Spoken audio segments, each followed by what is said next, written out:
Hey, Dan Meyer here, and I'm back with another episode of The Future of Work. And today we're going to talk about basically how to get to number one.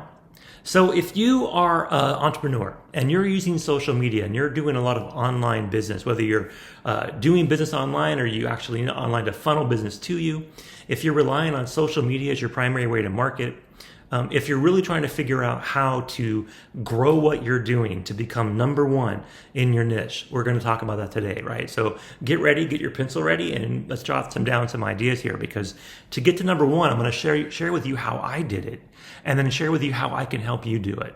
So number one, you want to get on stage every week. The future of work is basically you need to be on stage. Now, that doesn't mean you have to be on a physical stage like before the pandemic. You can do a lot of things online, but you need to be in front of people, whether it be virtually or in person, every week, right? So make a point of doing your own webinars, of signing up for people's webinars, of speaking on people's webinars, making sure that you're doing something like a YouTube channel or like a TikTok or IG Reels where you're dropping things on a regular basis. Have a consistent online presence. Mix that in where possible and where appropriate with in-person events. You are the face of your business. People will do business with you because they like you and they trust you.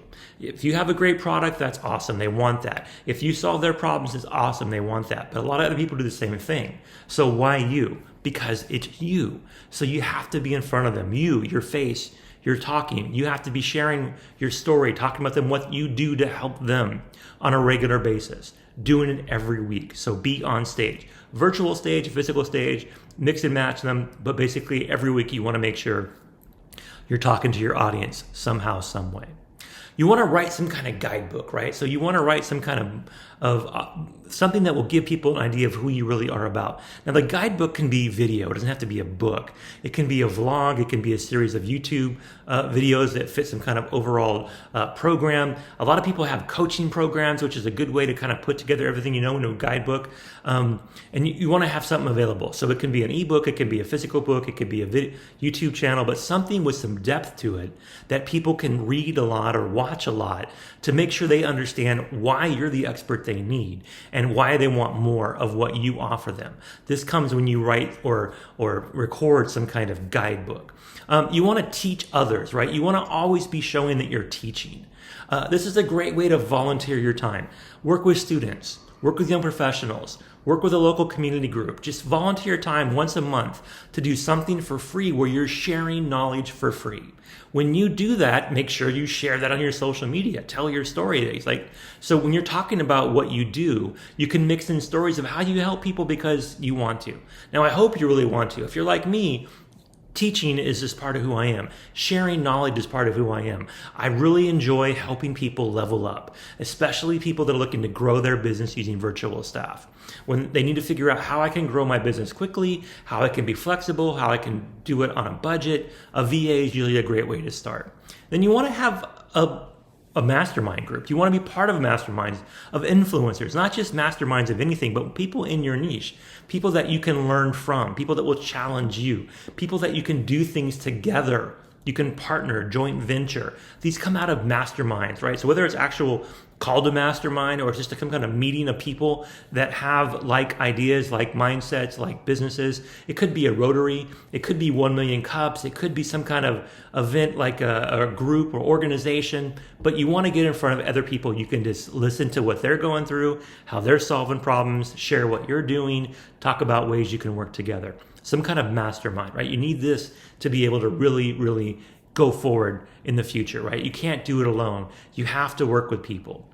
And the last thing is you want to invest in talent, especially young talent. The older you are, the more you need younger staff. You have to be able to work with younger staff because that's where the workforce is. A lot of them want to work virtually. A lot of them don't want to work full time. A lot of them don't want a long-term commitment. How do you start figuring out how to invest in young talent, which is very different than it was pre-pandemic, definitely more than a big difference than it was just a few years ago. So you want to think about how do you invest in talent, especially young talent? How do you use that teaching opportunities, these speaking engagements you're doing, being part of these masterminds to be able to stay in touch? And like I said, the older you are, the more you want to be around young people because they're what's fresh, they're what's new. I don't use TikTok. I tried, it's okay, but it's not for me, it's not my thing, right? So I have my team go out there and use TikTok for my business. Same thing with IG. It's not really my thing, I'm not really using it all that effectively, so I have my team use my IG. Grew my following, post consistently. These are the kind of things you want to be able to do, right? Tap into the youth, and then get ideas from them, and then find out how to sell to them, because they're the ones that are going to be buying from you for a long time. So the 5 things you need to do to make sure that you are moving towards, if you're not already at number 1 in your niche, is that you need to make sure you're on stage, physically or virtually, in front of people every week.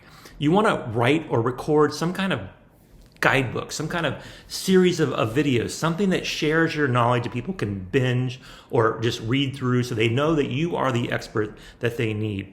You want to make sure that you're teaching others, that you're sharing your knowledge for free, that you're giving away just a little bit to people that need it, so that you're showing that you're giving back to the community, because this is how you really, really show authenticity, right? And you want to be authentic. You can't fake this, but this is a key part of how you get to be number 1.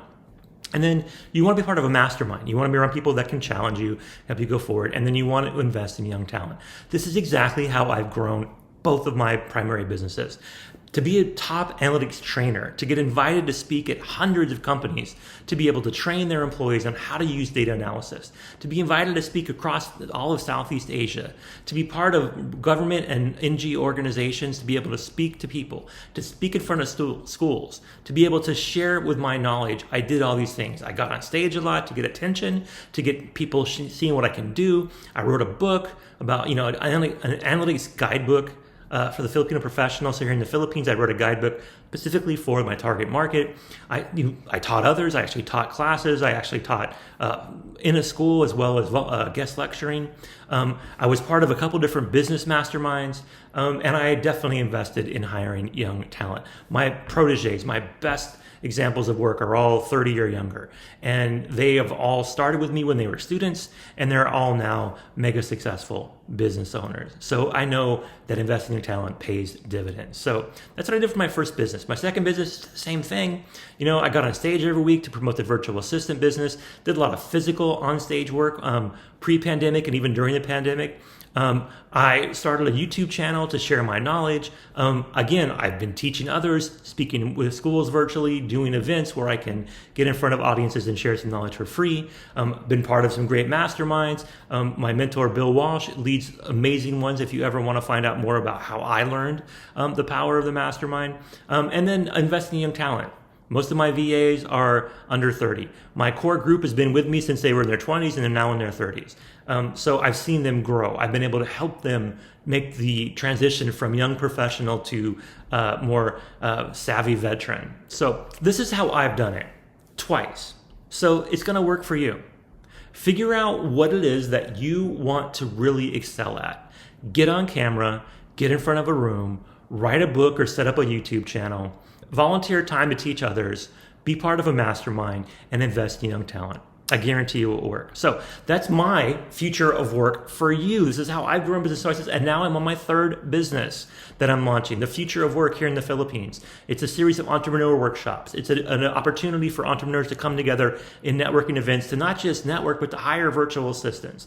I'm taking 2 of the things that I know really well and making a 3rd business out of it. So that's what my talk today is all about, right? Sharing with you how you can be ahead in the future of work. So hopefully this helped. Please feel free to drop any comments below. Make sure if you haven't already done so, please subscribe to our channel. Be on the lookout for more cool stuff from the future of work. You can check out our Facebook page. And that's it. So I wish all of you to have a very awesome day.